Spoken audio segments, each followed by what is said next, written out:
Gusto niyo pang bumalik sa palasyo? Gusto niyo pang pagalingin si Abiana? Kung akala ninyo matatalo ninyo ako, nagkakamali kayo dahil hindi ako papayag!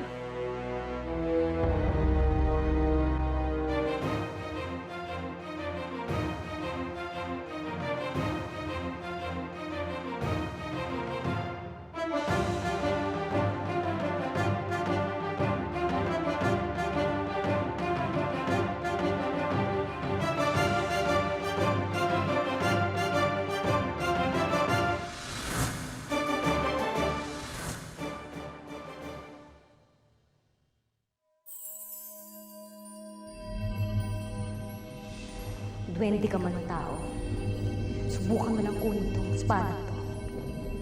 At yan lang ang gagawin mo sa buhay mo.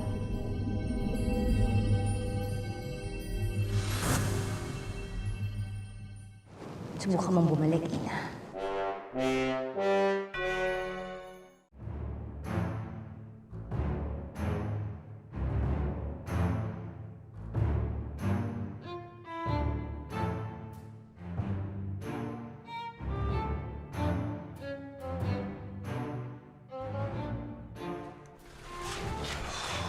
Para saan yan? Nakakalito ang mapang ibinigay sa'yo. Gusto ko lang makasiguro na hindi tayo maliligaw.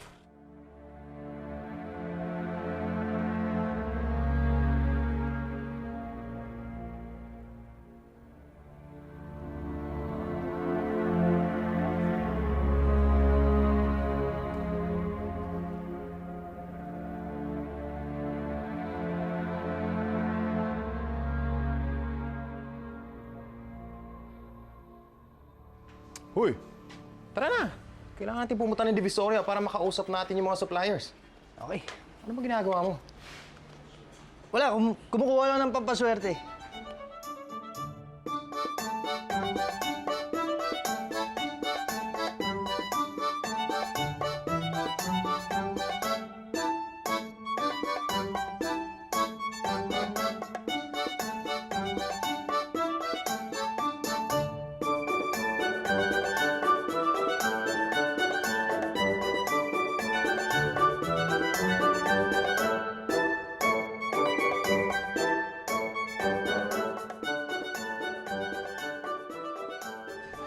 Ayos tol ah.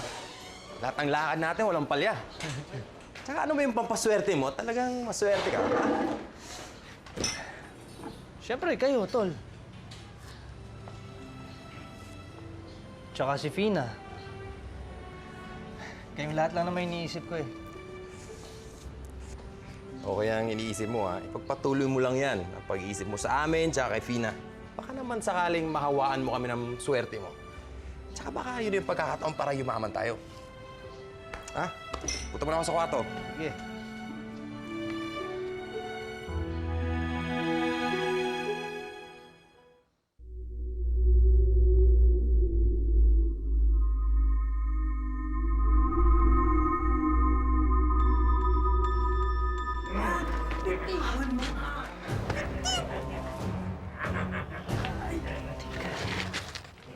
Ano ba kayo? Pawalan niyo ako! Pawalan mo nga! Ah! Parang kilala ko itong mga to ah. Oo. Sila yung dalawang nagbenta sa amin ni Kikay. Sila ba yan? Kawawa naman yung matanda nung ginagawa nila. Pawalan niyo na ako, mga walang utang na loob! Ay, matanda! Huwag ka nang lumaban! Masasaktan ka sa akin! Impong, itali mo na, itali mo na. Ako, malaking kikitain natin dyan pag naisubasta natin yan. Kawawa naman yung matanda, ibibenta siya. Tulungan natin. Ay sus! Bakbakan na naman to. Walang ya kayo, mga walang utang na loob! Ah! Hoy, kayong dalawa! Mga walang kwenta talaga kayo, pati matanda. Gusto niyo pagkakitaan? Ikaw yung nagnakaw ng mapa namin! Mabuti na lang, kabisado namin ang papunta rito. Papunta dito? Ibig sabihin itong lugar ni Lelang Gloria?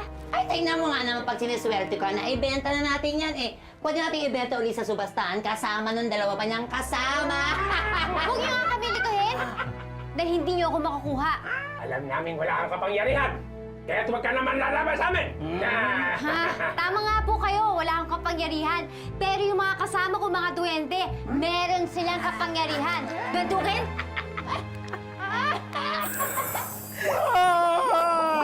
Ano yun?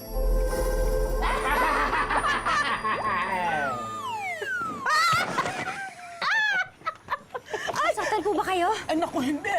Mabuti dumating kayo. Naku, tong dalawang to, walang konsyensya. Matapos ko kayong tulungan, mabigyan ng gamot. Gamot? Kayo po si Lelang Gloria? Ay, oo, anak, ako nga.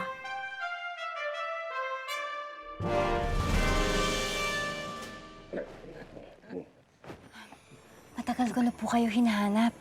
Kailangan ko pong tulong niyo para sa inay at itay ko.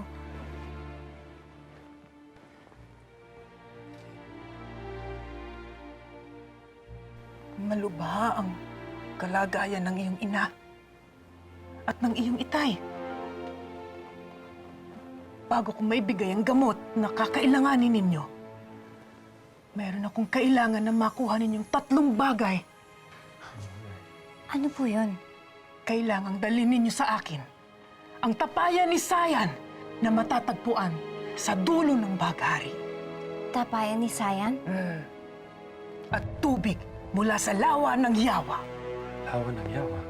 At bunga mula sa puno ng Adaneba. Puno ng Adaneba? Meron ba nun? Anong ibig mo sabihin? Nag-iimbento ako ng puno? Eh, wala naman po ako sinasabing ganun. Minit na ulo. Paano ko po ba makukuha ang mga bagay na to? Sa pamamagitan ng kwintas na ito. Ituturo ng kwintas na yan ang daan papunta sa dulo ng baghari. Eh, paano naman po yung dun sa lawa ng Yawa at saka dun sa puno ng Adaneba? Kung alam ko lang pumunta doon, eh bakit ko pa kayo utusan? Ay basta ang alam ko, kakailanganin ninyo ang isa upang makuha ang isa. Kapag nakuha na po namin lahat ng mga bagay, magagamot na po ba ninyo ang inay at itay ko? Hindi. Isang nilalang lang ang kayang pagalingin ng gamot na magagawa ko para sa iyo. Isa lang po? Oo, anak. Isa lang.